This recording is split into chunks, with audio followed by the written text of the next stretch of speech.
Greetings to dear students.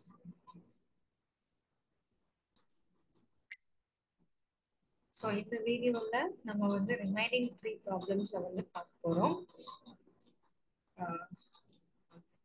So problem number 15. இது நம்ம already பார்த்துட்டோம். Problem number 15, 16ல இருந்து பார்க்கணும். So problem number 16. If f of z is analytic, then prove that dou square by dou x square plus dou square by dou y square into modulus of f of z square equal to 4 times modulus of f dash of z the whole square. ரொம்ப simple, கஷ்டமா எதுவுமே இருக்காது. அங்க என்னென்ன நம்ம கண்டுபிடிக்கணுமோ அதுல கண்டுபிடிச்சிட்டு substitute பண்ணா போதும், நமக்கு ஆன்சர் வந்துடும். ஓகே, ஸோ கிவன்ல வந்து நமக்கு என்ன கொடுத்துருக்காங்க, எஃப் ஆஃப் இசட் வந்து givenல நமக்கு f of z வந்து f of z நம்ம எப்படி எடுத்துக்கிறோம், u plus iv அப்படி நம்ம வந்து எடுத்துக்கிறோம். சோ இங்க நமக்கு என்ன இருக்கு, modulus of f of z க்கு ஸ்கொயர் இருக்கு. சோ இப்ப f of z வந்து u plus iv அப்படின்னா modulus of f of z வந்து square root of u square plus v square. இதுக்கு மேல என்ன இருக்கு, ஒரு ஸ்கொயர் இருக்கு. இப்போ modulus of f of z square வந்து என்ன வரும், u square plus v square. So நம்ம வந்து இந்த வேல்யூவை வந்து கண்டுபிடிச்சாச்சு. அடுத்து என்ன பண்ணணும், இந்த வேல்யூக்கு with respect to x வச்சு 2 டைம்ஸ் டிஃபரன்ஷியேட் பண்ணணும். அதே மாதிரி 2 டைம்ஸ் வந்து y வச்சு டிஃபரன்ஷியேட் பண்ணணும். சோ அப்ப நம்ம என்ன பண்றோம் அப்படின்னா, இந்த இதை வந்து சம் பையன் எடுத்துக்கிறோம். நம்ம doh square by to x of modulus of f of z the whole square எழுதுறதுக்கு பதிலா நம்ம என்ன எழுதலாம், doh square by to x of phi, அப்புறம் doh square by to x square phi. ஒரு சிம்பிளா அதை எழுதுறதுக்காக வந்து பையன் வந்து எடுத்துக்கிறாங்க. ஓகே, சோ இப்போ நம்ம ஃபர்ஸ்ட் நம்ம என்ன பண்ணணும், doe by to x of phi கண்டுபிடிக்க போறோம். That is doe by to x கண்டுபிடிக்க போறோம்.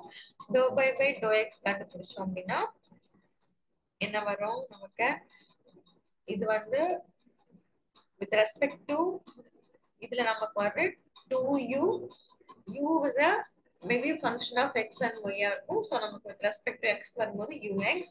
similarly v is a function of x and y, அப்ப 2 times v into vx. So அடுத்தது வந்து நம்ம டபுள் டெரிவேட்டிவ், செகண்ட் டெரிவேட்டிவ் எடுக்கும்போது என்ன வரும், இங்க எனக்கு ஆல்ரெடியே u is a function of x and y, ux ன்னு ஒரு ஃபங்க்ஷன் இருக்கு. அதே மாதிரி v is a function of x and y, vx ன்னு ஒரு ஃபங்க்ஷன் இருக்கு. அப்ப எனக்கு இங்க என்ன மெத்தட் அப்ளை ஆகும், uv மெத்தட் வந்து அப்ளை ஆகும். அதே மாதிரி இதுவும் வந்து uv மெத்தட். சோ நம்ம uv மெத்தட் இங்க என்ன பண்ணிருக்கிறோம், அப்ளை பண்ணிருக்கிறோம். சிம்பிளிஃபை பண்ணா என்ன வருது, 2 டைம்ஸ் இங்க ஒரு 2 இருக்கு, இங்க ஒரு 2 இருக்கு. சோ ஓவராலா 2 times u x x x plus v x x plus இங்க 2 டைம்ஸ் ux ஸ்கொயர், இங்க வந்து 2 டைம்ஸ் vx ஸ்கொயர். சோ 2 வெளிய வந்தனால ux square plus vx square. இதே மாதிரி நம்ம என்ன பண்ணலாம், டோ பை பை டோ yயும் அதுக்கப்புறம் doe by doe square by doe இது ஹோல் ஸ்கொயர் நம்ம என்ன பண்ணலாம், கண்டுபிடிக்கலாம். சோ நமக்கு என்ன வருது, இந்த doe square phi by doe y square equal to இது நமக்கு கிடைக்கும். இப்ப நம்ம என்ன பண்றோம் அப்படின்னா, இந்த இடத்துல ஃபங்க்ஷன் வந்து அனாலிட்டிக் அப்படிதானே, சோ சிஆர் ஈக்குவேஷனை சாட்டிஸ்ஃபை பண்ணும். அப்ப சிஆர் ஈக்குவேஷனை யூஸ் பண்ணி நம்ம என்ன பண்றோம், க்கு பதிலா நம்ம மைனஸ் விஎக்ஸ் வந்து சப்ஸ்டிட் பண்றோம். இங்க ஸ்கொயர் இருக்கிறதுனால நமக்கு அந்த மைனஸ் வந்து என்ன ஆயிடும், கேன்சல் ஆயிடும். க்கு பதிலா யூஎக்ஸ் வந்து சப்ஸ்டிட் பண்றோம். ஏன் பண்றோம் அப்படின்னா, நம்ம வந்து இங்க எனக்கு யூஎக்ஸ் விஎக்ஸ்ல இருக்கு. நம்ம இப்ப வந்து என்ன பண்ணணும், இதையும் நம்ம என்ன பண்ணணும், சம் பண்ணணும். சம் பண்ணும்போது நமக்கு ரெண்டும் ஒரே மாதிரி இருந்துச்சுன்னா நமக்கு ஈஸியா இருக்கும் இல்லையா. சோ அதுக்காக என்ன பண்றாங்க, இந்த இடத்துல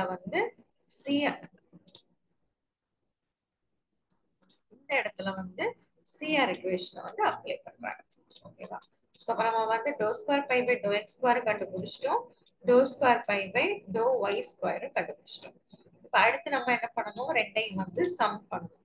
சம் பண்ணி அந்த வேல்யூ வந்து ஈக்குவல் டு இதுன்னு நம்ம வந்து ப்ரூவ் பண்ணணும். அந்த வேல்யூ வந்து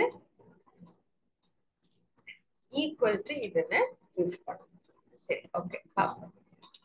வந்து இப்ப ரெண்டையும் வந்து சம் பண்ண போறோம். So doh square phi by to x ஸ்கொயரும் doh square phi by to x square plus doh square phi by doh y square இருக்கு. சோ ரெண்டையும் சம் பண்றோம். என்ன வரும் எனக்கு 2 டைம்ஸ் ux இந்த டேர்ம் வரும், இந்த டேர்ம் வரும், அப்புறம் இந்த டேர்ம் வரும், 2 டைம்ஸ் இது 2 டைம்ஸ் இது. ஸோ இங்க எனக்கு ஒரு ux ஸ்கொயர் இருக்கு, 2 டைம்ஸ் இருக்கு, இங்கே 2 டைம்ஸ் இருக்கு. So 4 time ux square plus 4 time bx square. So நம்ம அதை வந்து என்ன பண்றோம் எழுதிடுறோம். ஓகே, இதுல வந்து uxx டேர்மையும் uyy டேர்மையும் குரூப்பிங் பண்றோம், bxx டேர்மையும் byy டேர்மையும் குரூப்பிங் பண்றோம். இந்த ரெண்டும் நமக்கு அப்படியே இருக்கும். ஓகே, நமக்கு என்ன கொடுத்திருக்காங்க கிவன்ல uவும் vயும் வந்து u v வந்து என்ன கொடுத்திருக்காங்க, சரி f of z வந்து அனாலிட்டிக். சோ அனாலிட்டிக் ஃபங்க்ஷனா இருந்ததுன்னா ஒரு நிமிஷம். சோ அனாலிட்டிக் ஃபங்க்ஷன் அப்படின்னா அந்த ரியல் பார்ட்டும் இமேஜினரி பார்ட்டும் வந்து ஹார்மோனிக் ஃபங்க்ஷனா இருக்கும். ஒரு அனாலிட்டிக் ஃபங்க்ஷனுடைய ரியல் பார்ட்டும் இமேஜினரி பார்ட்டும் ஹார்மோனிக் ஃபங்க்ஷனா இருக்கும். அப்ப அந்த ரியல் பார்ட் யூவும் பியும் எனக்கு என்னது ஹார்மோனிக் ஃபங்க்ஷன். இப்போ ஹார்மோனிக் ஃபங்க்ஷன்னா uxx plus uyy 0, u bxx plus byy 0. அப்ப இதுக்கு பதிலா நம்ம எதை சப்ஸ்டிட் பண்ணலாம், 0 சப்ஸ்டிட் பண்ணலாம். அதே மாதிரி இதுக்கு பதிலாகவும் 0 சப்ஸ்டிட் பண்ணலாம். சோ இந்த ரெண்டும் நமக்கு என்ன ஆயிடும், கேன்சல் ஆயிடும். ரிமைனிங் வந்து இருக்கிறது வந்து 4ux square plus 4bx square.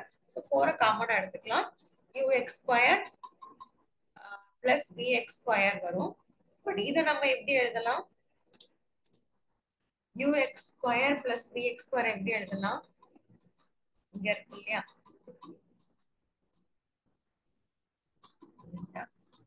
f இங்க வரும். ux square plus bx square நம்ம எப்படி எழுதலாம், ux plus ibx modulus of ux plus ibx the whole square எழுதலாம் இல்லையா. ஆன்சர் நமக்கு ஈக்குவலா தானே வரும். Modulus of ux plus ibx is equal to நமக்கு என்னது, square root of ux square plus bx square. இதுக்கு மேல ஒரு ஸ்கொயர் போட்டோம் அப்படின்னா இந்த ஸ்கொயர் நமக்கு என்ன ஆகும், கேன்சல் ஆகி நமக்கு ux square plus bx square கிடைக்கும். ஸோ இதை நம்ம எப்படி ரீரைட் பண்ணலாம், இந்த மாதிரி வந்து ரீரைட் பண்ணலாம். பட் ux பிளஸ் ibx நமக்கு என்ன தெரியும், f of z equal to u plus ib அப்படின்னா f dash of z நமக்கு என்னது, ux பிளஸ் ibx. அப்ப இங்க ux பிளஸ் ibx தானே இருக்கு. அப்ப அதுல நம்ம எதை சப்ஸ்டிட் பண்ணலாம், f dash of z substitute பண்ணலாம். சோ இதுதான் நமக்கு தேவையான ரிக்யூர்ட் ஆன்சர். புரிஞ்சுதா? சோ இந்த ப்ராப்ளம்ல ஒண்ணும் கிடையாது. f of z ஓட வேல்யூ எழுதணும், f of z u plus i எடுத்துக்கணும், அப்புறம் f of z modulus of f of z கண்டுபிடிக்கணும், அப்புறம் அதோட ஸ்கொயர் கண்டுபிடிக்கணும். அது நம்ம வந்து பையன் வச்சுக்கிறோம். அதுக்கப்புறம் நம்ம வந்து doh square by to x ஸ்கொயரும் doh square by to x square கண்டுபிடிக்கிறோம். கண்டுபிடிச்சு ரெண்டையும் சம் பண்ணும்போது இந்த ஆன்சர் வரணும். ஸோ நம்ம சம் பண்ணும்போது நம்ம என்ன பண்றோம் அப்படின்னா அதுல வந்து ஒரு செகண்ட் இதுல வந்து doh square phi by to x square வந்து சிஆர் ஈக்குவேஷன் அப்ளை பண்றோம். அப்புறம் இது எஃப் ஆஃப் இசட் வந்து அனாலிட்டிக் அப்படிங்கிறதுனால real part imaginary part harmonic ஃபங்க்ஷனா இருக்கும்.